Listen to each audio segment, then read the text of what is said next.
নমস্কার, গল্পাঞ্জলি চ্যানেলে আপনাদের স্বাগত। আমি রুমকি।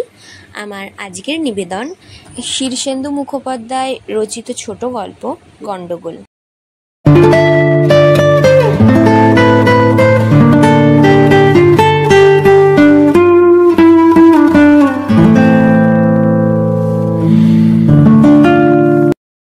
রামি কেমন মেয়ে তাও কুমুদ জানে না, অথচ রামি একরকম তার বিয়ে করা বউ।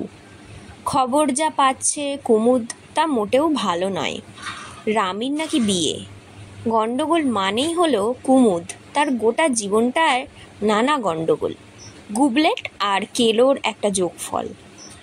বাপের দুটো বউ আর 13টা ছেলে মেয়ে, তার ওপর বাপটা রকচটা, দুই মায়ের উস্তম পুস্তম ঝগড়া, সব মিলিয়ে নরক গুলজার। 13টা ছেলে মেয়ে যে যার মতো সন্ডামার্কা বাঁদর গরু তৈরি হচ্ছে। কুমুদ ছিল তার মধ্যে আরও সরেস। মাস্টারটা মারতো, বাপ পেটাতো, মা ঠ্যাঙাতো, দাদা দিদিরাও উত্তম মধ্যম দিতে কুসুর করতো না। যাত্রার দলে নাম লেখাতে গিয়েছিল বলে অবশেষে ঠিক 14 বছর বয়সে কুমুদকে তার বাপ জুতো পেটা করে বাড়ির বার করলো। ভেবে দেখলো কাজটা ঠিকই হয়েছিল, বাপের তেমন দোষ দেওয়া যায় না। 14 বছর বয়সে আরও অনেক গুণ দেখা দিয়েছিল তার। বিড়ি খাওয়া, গাঁজা টানা, হাঁড়িয়া পচাইও বেশ চলতো। নষ্ট হওয়ার পথে 14 বছর বয়সটা খুবই কাঁচা ছিল। তাছাড়া ভেবে দেখলে 13টা ছেলে মেয়ের মধ্যে এক আধটা কমে গেলে বাপের তেমন ক্ষতিও ছিল না। কে কার করি ধারে। কুমুদ জুতো পেটা হয়ে যখন বাড়ি থেকে বেরিয়ে পড়ল, তখন চারদিকে উধম উধাও পৃথিবী। যেদিকে খুশি যাও, যা খুশি করে, কিছু বলার নেই কারো। 14 বছর বয়সে সে এক মজার ব্যাপার। প্রথম রাতটা জল খেয়ে গাছতলায় কাটিয়ে দিল, বেশ লাগলো। একটু খিদে পাই, এই যা মুশকিল। কুমুদ 4-5 গা তপাতে গিয়ে এক বাড়িতে চাকরের কাজ নিল। ঠিক 3 দিন বাদে ফাঁক বুঝে গিন্নিমার সোনার বালাটা হাতিয়ে কেটে পড়ল। মতি শ্যাকরা খুব ঠকিয়েছিল, মাত্র 150 টাকা, তাও মেলা ঝোলাঝুলির পর দিয়েছিল। ধরিবাজ লোক। বালাটা হাতে নিয়ে তার দিকে এক ঝলক তাকিয়ে বলল, এ তো চুরির মাল বাপু, ধরা পড়লে তোমারও হেনস্থা আমারও হেনস্থা। 150 টাকায় কয়েকটা দিন একেবারে রাজার হাল কেটে গেল কুমুদের। তারপর সে আরও তফাৎ হতে লাগলো। 10-20 গাঁ আর দুটো গঞ্জ ছেড়ে ফুলপুরে বাসা গাড়ল। তুচ্ছ কাজ, একটা পুরনো কালী মন্দির, ঝাঁটপাট দেওয়া আর ধোয়া মোছার কাজ। মাইনে 5 টাকা আর দুবেলা খাওয়া। এ কাজটা কুমুদের বেশ ভালোই লাগতো। খবরদারি করার লোক নেই, ছড়িদার নেই, খাটুনিও কিছু নেই। একদিন কালী মন্দিরে দুপুরবেলা এক ঝুব্বুস বাবাজি এসে হাজির। জটাজুট, দাড়ি আর ময়লা রক্তাম্বর, আর গায়ে যে বোটকা গন্ধ। বাবাজি নানা রকম হুহুঙ্কার ছেড়ে আর অং বং চিৎকার করে আসর জমাতে চেষ্টা করলো, সুবিধে হলো না। তারপর কুমুদকে ধরে পড়ল, 2 টাকা দে, সাপ ধরা শিখিয়ে দেব। 2 টাকার তখন মেলা দাম। কুমুদ রাজি হলো না। হতাশ হয়ে বাবাজি তখন নাটমণ্ডপে শুয়ে ভোঁস ভাঁস করে ঘুমাতে লাগলো। এমনই কপাল, ঠিক সেই সময়ে একটা গোখরো সাপ বেরোলো মন্দিরের দক্ষিণ কোণে। সাপ সাপ! বাবাজি চেঁচামেচিতে উঠে পড়ল। তারপর এলেম দেখালো বটে। সাপটা সবে নাট মন্দিরে নিচের ধাপে কিলবিল করে ঘাস জঙ্গলে পালাবার ফিকির খুঁজছিল। বাবাজি গিয়ে খপ করে লেজে ধরে সেটাকে তুলে ফেলল। অন্তত 2.5 হাতের পাকা গোখরো।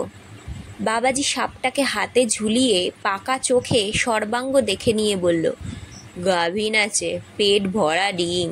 চিমটে দিয়ে 2 বিষ দাঁত উপড়ে সাপটাকে ফের ঘাস জঙ্গলে ছেড়ে দিয়ে কুমুদের দিকে চেয়ে বলল, সব কটা ডিম ফুটে যখন বাচ্চা বেরোবে, তখন গরমের সময় ঘাসে পা দিতে পারবি না, ঠুকে দেবে। সাপের ভয় কুমুদের তেমন নেই, জন্মাবধি সাপ খোপ নিয়েই বসবাস। তবে বাবাজি বেশ খপ করে সাপটাকে ধরে ফেলল, তাতে সে বুঝল বাবাজি এলেমদার লোক। 2 টাকা কবুল করে সে বাবাজির কাছে সাপ ধরা শিখল 2 দিন ধরে। অবশ্য 2 টাকাই হলো না, গাঁজার পয়সা, ভাতের ভাগও দিতে হলো। অভাবে পড়লে কুমুদ সাপ ধরে বেচে দিয়ে আসতো গঞ্জে। বিষ আর চামড়া দুইয়েরই কিছু দাম আছে, তবে তেমন কিছু নয়। বুড়ো পুরুতের মেয়ে পুতুলকে কুপ্রস্তাব দিয়েছিল বলে কি যে ঠ্যাঙানটাই না ঠ্যাঙালো গাঁয়ের মোড়ল মাতব্বররা। হেনস্থার আর শেষ ছিল না। ভেবে দেখলে কুমুদ কাজটা খারাপই করেছিল। পুতুল বড় ভালো মেয়ে। ঠ্যাঙানিটা খেয়েছিল বিকেলবেলায়, মেরে গাঁয়ের বাইরে একটা গাছতলায় টেনে ফেলে দিয়েছিল তাকে। জ্ঞান যখন ফিরল তখন অনেক রাত। গায়ে গতরে সাংঘাতিক ব্যথা, চোখেও ভালো দেখছে না। কিছুক্ষণ জিরিয়ে কুমুদ ফের গায়ে ঢুকলো। সোজা কালী মন্দিরে গিয়ে কালীর নথ আর 2-4টে বাসন নিয়ে চম্পট দিল। নথটা সোনার, জানা ছিল কুমুদের। এর পরের ঠেকটা বেশ ভালোই জুটে গেল কুমুদের। মানুষের মেলায় একটা চপের দোকানে সে তখন জোগানির কাজ করে। সেদ্ধ আলু মাখে, নেড়ো বিস্কুট গুঁড়ো করে উনুনে হাওয়া দেয়, খদ্দেরকে চপ কাটলেট পরিবেশন করে, পাতা ফেলে। মেলায় মেলায় ঘুরতে হয়। দোকানের মালিক লোক তেমন সুবিধের নয়, একটু খেঁকি গোছের। নানুরের মেলায় এক খদ্দেরের নতুন শালে চা চলকে পড়ায় মালিক উঠে এসে 2-3টে থাপ্পড় কষালে। কিন্তু শালওয়ালা লোক ভালো, প্রথমে গালাগাল করলেও মারধর দেখে সেই এসে মেটালো। কুমুদের খুব দুঃখ হয়েছিল সেদিন। মালিক চড়থাপ্পড় দিয়েও ক্ষান্ত থাকেনি, জবাবও দিয়েছিল। মালিকের সন্দেহ ফাঁক পেলেই কুমুদ পয়সা সরায়। কদিন ধরেই তাড়াবো করছিল, তা মালিকের দোষ নেই। পয়সা কুমুদ সরাতো বটে। দোকান থেকে বেরিয়ে ফ্যা করে ঘুরে বেড়াচ্ছিল কুমুদ। হঠাৎ সেই শালওয়ালার সঙ্গে দেখা। এই যে খোকা, তোমাকে কি লোকটা তাড়িয়ে দিল? হ্যাঁ, আপনার জন্যই তো। চায়ের দাগ দুধ দিলেই উঠে যায়। ঝুটমুট আমার চাকরিটা খেলেন। শালওয়ালা ভারী অপ্রস্তুত। বলল, তা বটে, তাহলে আর কি করা, চলো আমার সঙ্গে। মানুষকে নিরাশ্রয় দেখলে আমার ভারী কষ্ট হয়। তার সেই শালওয়ালার বাড়িতে কয়েকদিন তোফা কাটল কুমুদের। আসলে শালওয়ালার 3 কুলে কেউ নেই। হরিগঞ্জ গাঁয়ে বেশ বড় বাড়ি, অবস্থাও ভালো। লোকটা স্কুলে মাস্টারি করে আর নানা বায়ু আর বাতিকে ভোগে। ঘন ঘন হোমিওপ্যাথি ওষুধ খায়। কোথায় পয়সা রাখে তা বেবাক ভুলে যায়। 2টো চাকর আর একজন রান্নার লোক যে কেন লাগে কে জানে। সে বাড়িতে থেকে বেশ 2 পয়সা আয় হতে লাগলো কুমুদের। খ্যাটের বন্দোবস্তও বেশ ভালো। আর 2টো চাকর, রান্নার লোক আর কুমুদ 4 জনেই হাত লাগাতো। বেশ জমে গিয়েছিল 4 জনে। শালওয়ালার নাম ছিল গিরিনবাবু। তা গিরিনবাবু একদিন তাকে ডেকে চুপি চুপি বলল, শোনো কুমুদ, আমি ঠিক করেছি তোমাকে পুষি নেব। উইল করে আমার বিষয় সম্পত্তি সব তোমাকেই দিয়ে যাব। এক জ্যোতিষী বলেছে আমার আয়ু আর বেশি দিন নয়। কুমুদের কাছে এ প্রস্তাব স্বপ্নের মতো। সে তখনই রাজি হয়ে গেল। তবে পুষি নেওয়াটা মুখে মুখেই হলো, কাগজপত্র কিছু লেখা থাকলো না। গিরিনবাবু মাথা পাগল লোক, তাঁর খেয়ালও কম। কুমুদকে যে গিরিনবাবু পুষি নিয়েছেন এ কথাটা কিন্তু তার 2 চাকর ভজা আর কানু বিশ্বাস করল না। ঠাকুর নন্দলালও গায়ে মাখল না। অথচ এদের ওপরে খবরদারি করতে না পারলে তার পুষ্যি হয়েই লাভটা কি? তবে গিরিনবাবুকে সে প্রকাশ্যে বেশ খোলা গলায় বাবা ডাকতে শুরু করে দিল। গিরিনবাবুর একদিন হঠাৎ খেয়াল হলো কুমুদের বিয়ে দেওয়া দরকার। ব্যাস, সঙ্গে সঙ্গে তিনি পাত্রী খুঁজতে লোক লাগিয়ে দিলেন। গাঁয়ে গঞ্জে পাত্রীর অভাব নেই। মেয়ের বাপেরা মুখিয়ে বসে আছে। নবীগঞ্জের পরেশ পালের মেয়ে রামিকে পছন্দ করে এলেন গিরিনবাবু। তারপর বেশ বাজনা টাজনা বাজিয়ে ফস করে বিয়েও হয়ে গেল। রামি তখন নিতান্তই বালিকা, 9-10 বছর বয়স। কথা ছিল বিয়ের পর বউ বাপের বাড়িতেই 2-4 বছর থাকবে। কিন্তু গোলমাল বাঁধল অন্য জায়গায়। বিয়ের পর পরেশ পালের জ্ঞানের চোখ খুলল। তার কাছে যে কুমুদ সজা হলেও গিরিনবাবুর ছেলে নয়, পুষ্যি। তার ওপর কুমুদের নানা কীর্তিকাহিনীও ততক্ষণে চাউর হয়ে গেছে। পরেশ পাল এসে একদিন খুব হাত পা নেড়ে গিরিনবাবুকে 5 কথা শুনিয়ে গেল। গিরিনবাবু সেই অপমানের পর শয্যা নিলেন এবং 3 দিন বাদে একদিন সকালে দেখা গেল ঘুমের মধ্যে গিরিনবাবু ইহলোক ত্যাগ করেছেন। তার 3 দিনের মধ্যে কোথা থেকে পিলপিল করে গিরিনবাবুর এক গাদা ভাইপো ভাইজির আগমন ঘটল। তারা এসেই বাড়িটারি দখল করে ফেলল। আর ঘাড় ধরে কাজের লোকেদের তাড়াতে লাগলো। কুমুদ বোঝানোর চেষ্টা করেছিল যে সে আজ্ঞা কাজের লোক নয়, হুহু বাবা, সে হলো পুষ্যিপুত্তর। এ কথায় তারা এমন হেসে উঠল যে কহতব্য নয়। কুমুদ তবু গাঁইগুঁই করছিল। তখন গিরিরবাবুর ভাইপোরা ধরে খুব আড়ং ধোলাই দিল তাকে। তারপর জুতো পেটা করে দাঁড়ালো। অবশ্য শুধু হাতে বিদায় নেওয়ার পাত্র কুমুদ নয়। 200 টাকা আগেই সরিয়েছিল। যাওয়ার সময় 2-4খানা বাসন, 1খানা অ্যালার্ম ঘড়ি, 3 জোড়া জুতো সরিয়ে নিল। কখনো কখনো আমও খায়, ছোলাও খায়। গিরিনবাবুর বাড়ি থেকে বেরিয়ে সে নবাবগঞ্জের শ্বশুর বাড়িতেও একবার গিয়েছিল। পরেশপাল তাকে বাড়ি থেকেই কুকুরের মতো খেদিয়ে দেয়। স্পষ্টই বলে দেয় যে মেয়ে তার কুমারীই আছে, আবার বিয়ে দেব। কুমুদকে সে জামাই হিসেবে মানে না। কুমুদ মাথা নেড়ে স্বীকার করে নিয়ে বলল, মানা উচিত নয়। সুখের পর দুঃখটা বেশ গায়ে লাগলো। কুমুদেরও লাগলো। গিরিনবাবুর বাড়িতে তোফা কয়েকটা দিন কাটানোর পর ফের খিদের কষ্ট সহ্য হচ্ছিল না। কিন্তু গিরিনবাবুর মতো আর একজন মাথা পাগলা লোক না পাওয়া গেলে এসব সমস্যা আর সুসারও হয় না। কুমুদের ফেরার বাজি করে দিন কাটতে লাগলো। নোনা পুকুরের শ্মশানে একদল সন্ন্যাসী ডেরা গেড়েছিল। তারা সব হিমালয়ে থাকে। গঙ্গাসাগরে এসেছিল, ফিরে যাচ্ছে। তাদের কাছে জড়িবুটি কিছু পাওয়া যায় কিনা এই আশায় কুমুদ গিয়ে তাদের সঙ্গে ভিড়ল। গাঁজা সেজে দেওয়া, পা দাবানো সবই করলো। কিন্তু বুঝলো সাধুগুলো কেপ্পন গোছের, কিছু ভাঙতে চায় না। 2 দিন বাদে সাধুগুলো ডেরা গোটালো। আশায় তাদের সঙ্গ নিল কুমুদ। গায়ে ছাই ঠাই মেখে নিল। জটা হয়নি, তবে যথাসাধ্য ধুলো ঠুলো ঘষে মাথাটারও একটা ব্যবস্থা করে ফেলল।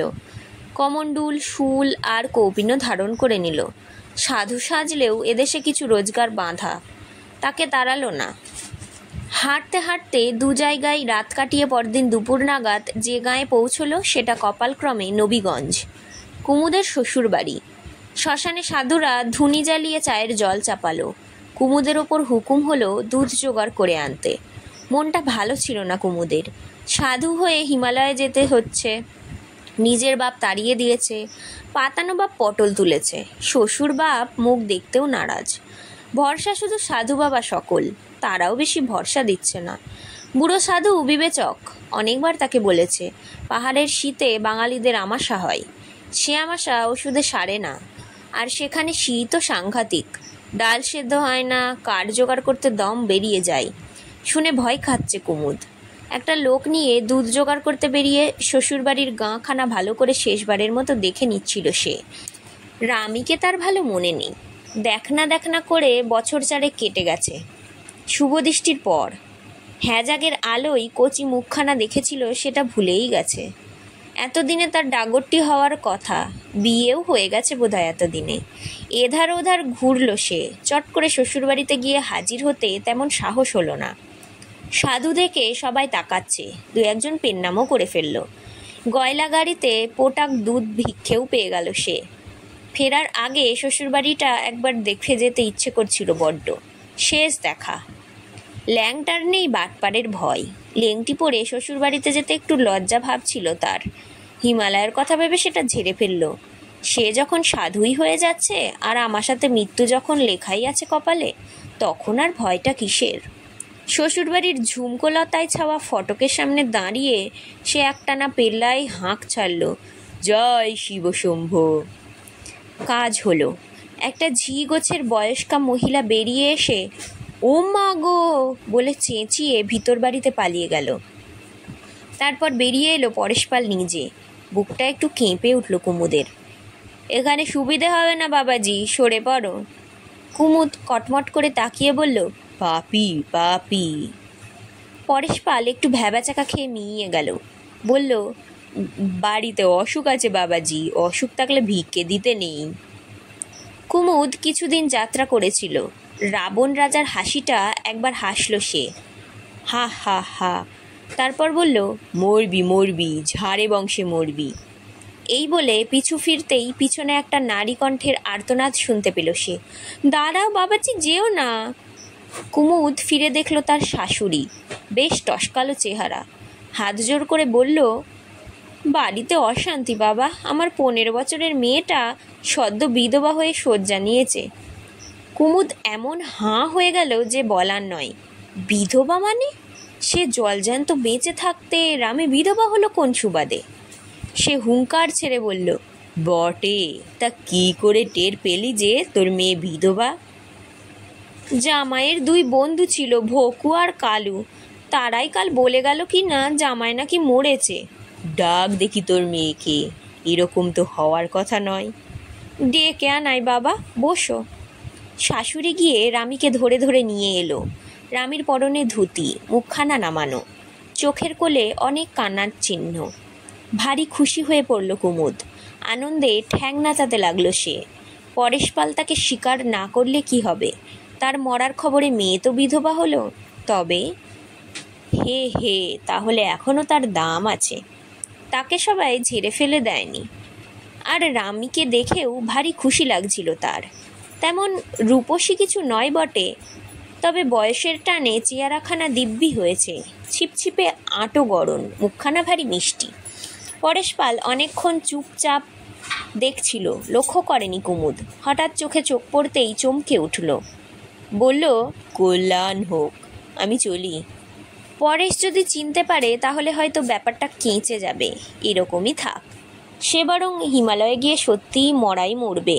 এটুকু তো জানা গেল যে তার অভাবে দুনিয়ায় অন্তত একজনও বিধবা হয়ে কান্নাকাটি করছে। কুমুদ একটু জোরেই হাঁটা দিয়েছিল, কিন্তু মাধবীলতার ফটক পেরিয়ে আমবাগানে পড়তেই পরেশ পাশ ধরে ফেলল তাকে। এই যে বাবাজি। কুমুদ সভয়ে বলল, কাকে বলছিস? তোমাকেই হে, চিনতে পেরেছি। চিনে আর লাভ নেই, সাধু হয়ে চলে যাচ্ছি হিমালয়ে। পরেশ খপ করে হাতখানা চেপে ধরে বলল, ঘাট হয়েছে বাপু, ফিরে চলো।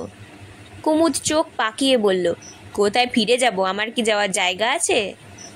পরেশ একটু থতমত খেয়ে বলল, ইয়ে, এখন না হয় আমার বাড়িতেই চলো, পরে না হয়।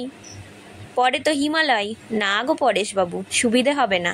মেয়েকে তোমার বিধবা বলেই ধরে নাও।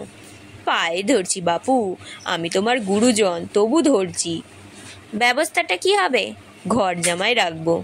বটে, শেষে ঘর জামাইকে চাকর মুনিশের অদম করে খাটাবে না তো?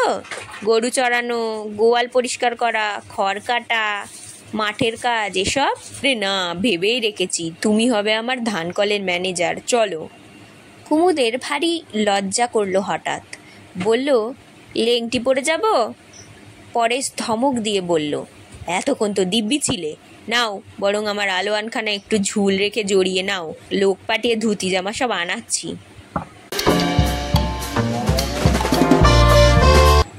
ধন্যবাদ সবাইকে গল্পটি শোনার জন্য।